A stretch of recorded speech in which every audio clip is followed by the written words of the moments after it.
You are doing the math right now, whether you realize it or not.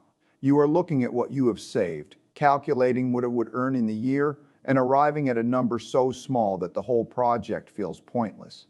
And somewhere in that calculation, something in you is deciding that patience is for people who can afford it. Ray Dalio felt exactly that.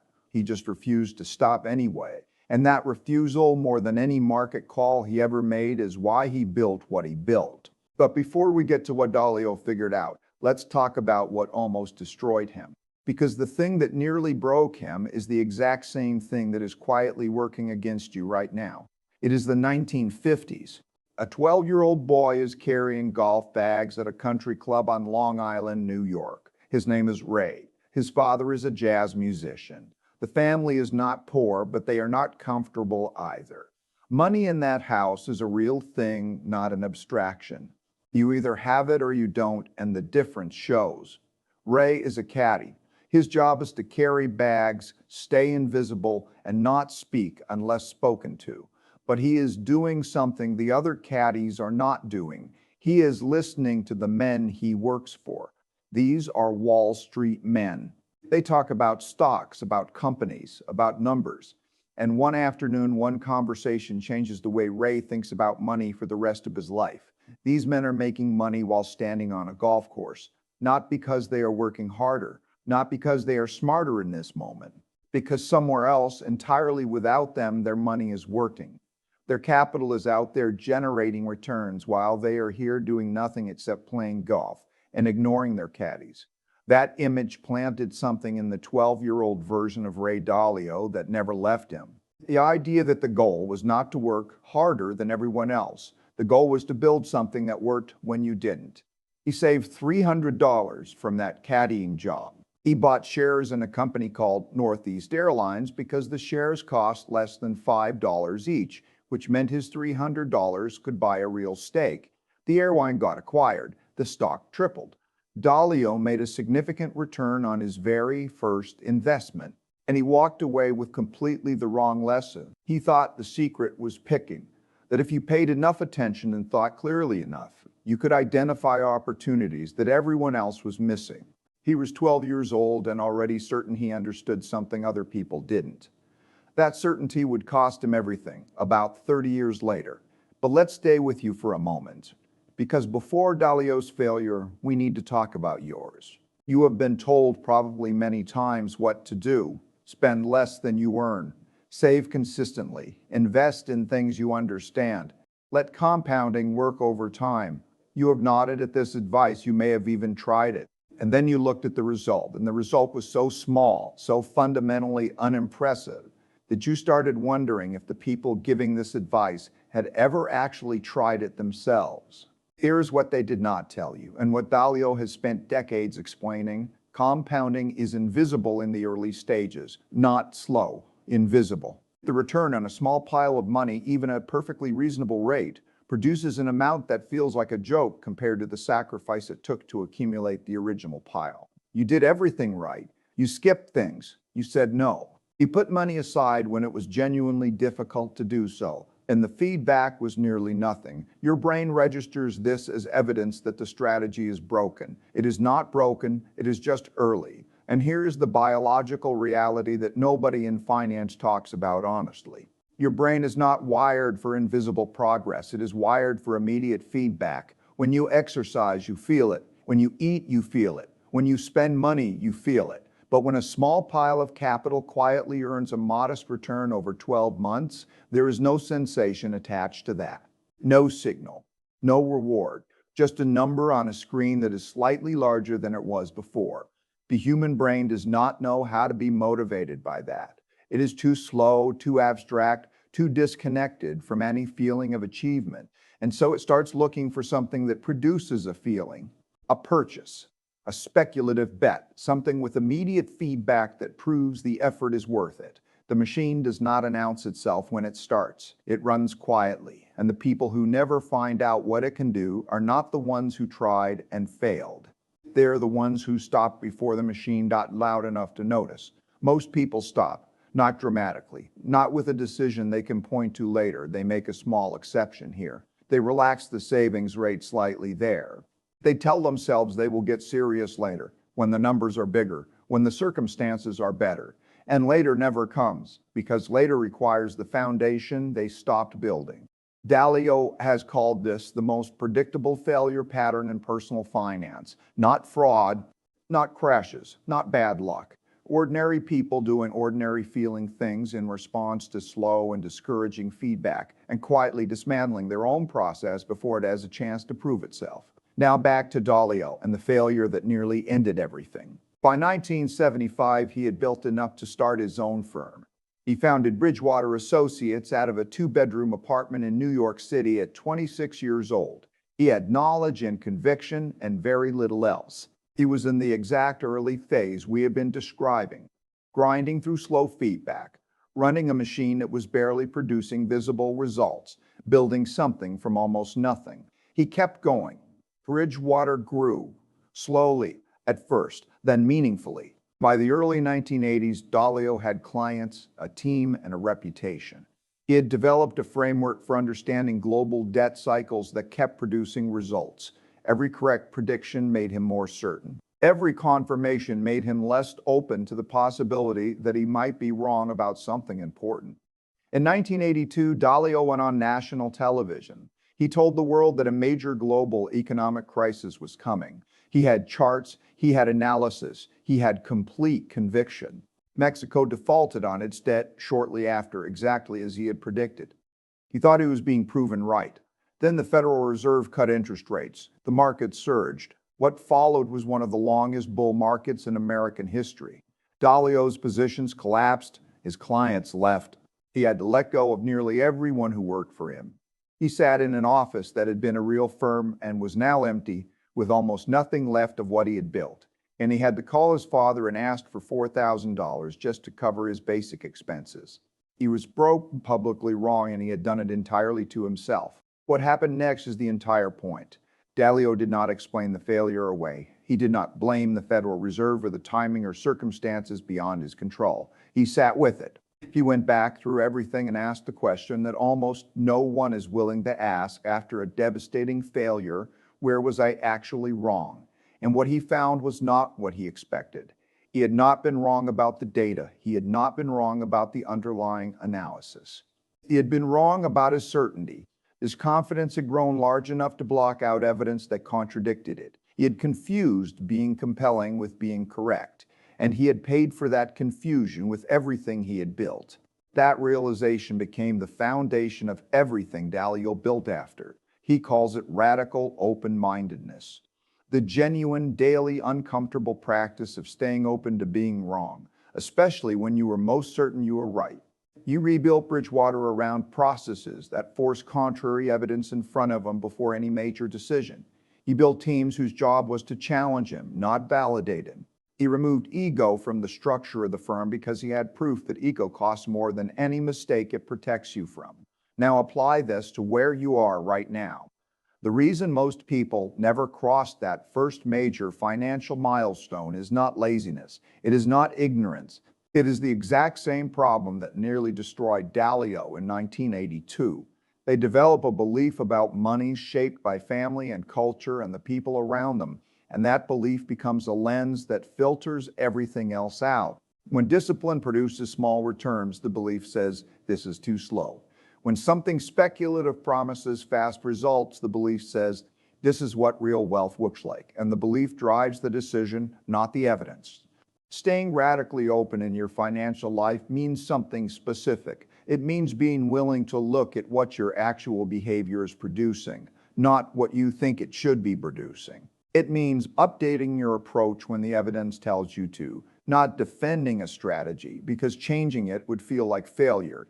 It means treating every bad outcome as information rather than as something to survive and move past as quickly as possible. And there's something else that Dalio identified that quietly destroys early wealth faster than almost anything else. You probably feel it every day without fully recognizing what it is doing to you. Someone around you just bought something you have not. Someone just went somewhere you have not been. Someone just upgraded something while yours stays the same. And without consciously deciding to, you are running a comparison. And the comparison produces a feeling, and the feeling produces an impulse to close the gap. Dalio watched this mechanism quietly ruin people throughout his career, not through dramatic decisions, through the small ones, a slightly higher spending rate this month, a reasonable exception that becomes a habit, a savings rate that erodes by a few percentage points every year because the social pressure to look like something never stops.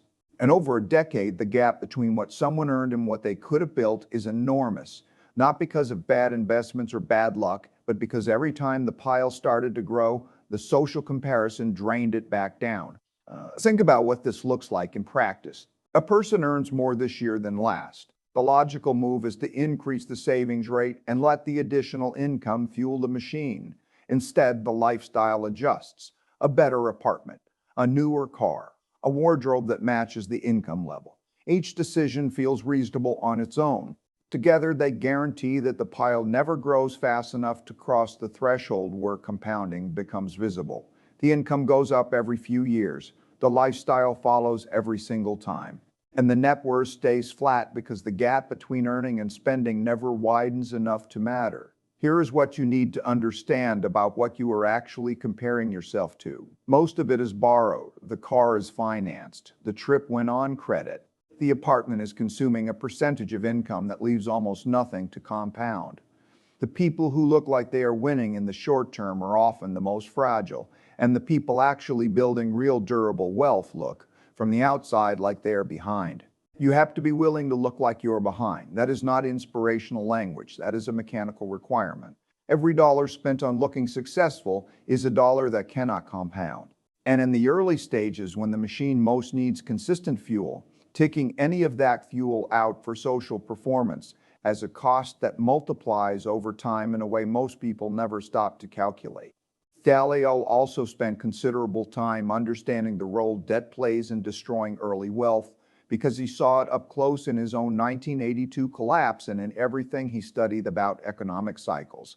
Debt is not neutral in the early stages, it is actively hostile. Every dollar going toward debt service is a dollar that cannot go into the machine. Every leveraged position adds fragility to a foundation that needs, above everything else, to survive long enough to work. The people who reach that first major financial milestone without debt arrive there with a completely different kind of durability. They are not one bad month away from being forced out of the process. They can afford to stay in it long enough for the machine to prove itself. Dalio has said this in various ways across decades of interviews. The real danger is not losing money on a bad investment. The real danger is being forced out of the process entirely before the process has time to work. Debt is the mechanism that forces you out. Keeping it out of the equation is not conservative thinking. It is survival thinking. The transition Dalio spent his career describing is the transition from selling time to owning assets. Almost everyone starts by selling time. You trade hours for income, the relationship is roughly fixed. More hours, more money, up to a ceiling. But when you stop, the income stops with you. Owned assets work differently. They generate returns whether you are working or not. They compound while you sleep. And the entire logic of real wealth depends on making that transition. But you cannot make it without a foundation. You cannot own meaningful assets without initial capital. The grinding early phase of building that first milestone is not separate from the larger journey. It is the only road that leads to the rest of it. Dalio founded Bridgewater on exactly this logic. He did not want a salary. He wanted equity. He wanted to own something that could grow independently of his own direct effort. He spent years building and rebuilding under circumstances that most people would have walked away from, precisely because he understood that ownership compounds and time selling does not. The careerist gets comfortable, the owner gets wealthy, and the difference between them is not talent or intelligence. It is the decision to stop optimizing for the next paycheck and start building something that works without you. What Dalio adds that most advice skips entirely is this: do not rely on your own discipline to get you through the early phase. Build systems instead. Discipline is a finite resource. It gets depleted by decisions, by stress, by years of slow feedback and social comparison. Systems do not get depleted. Automate the savings so the decision is made before the money is available to spend. Remove yourself from environments that trigger comparison. Make the right behavior structurally easy and the wrong behavior structurally difficult. Build a machine that runs without requiring you to feel motivated every single day, because some days you will not feel motivated. The system has to run anyway. Pain plus reflection equals progress. That is the most important thing Dalio has ever articulated, and it applies to your financial life with the same precision it applies to everything else. The pain of the early phase is real. The slow feedback, the social pressure, the years of discipline before the machine proves itself, none of it is comfortable. But pain without reflection just makes you tired. Pain with reflection makes you better. Every difficult stretch, every period where the returns feel insulting, every moment you want to pull the money out and do something with immediate feedback is information. But people who get through are the ones who use that information rather than using it as a reason to quit. There is a point, after enough time and enough consistency, where the math changes. The returns on what you have built start to look and feel genuinely different. Not because the world became more generous, because the capital base has finally reached a level where compounding is doing real visible work. The returns are no longer embarrassing. The gap between what you put in and what comes back is finally wide enough to feel like something. The boulder that you ground uphill, inch by inch, reaches a crest, and then it moves on its own. Everything after that point is a different game. The relationship between your effort and your result shifts fundamentally in your favor. Before that point, you were fighting the slow start.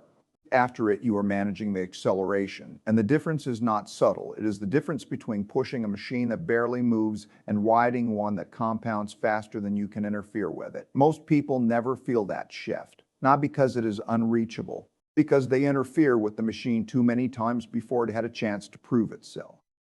They pulled the fuel out every time the returns felt too small. They redirected the capital every time something more exciting appeared.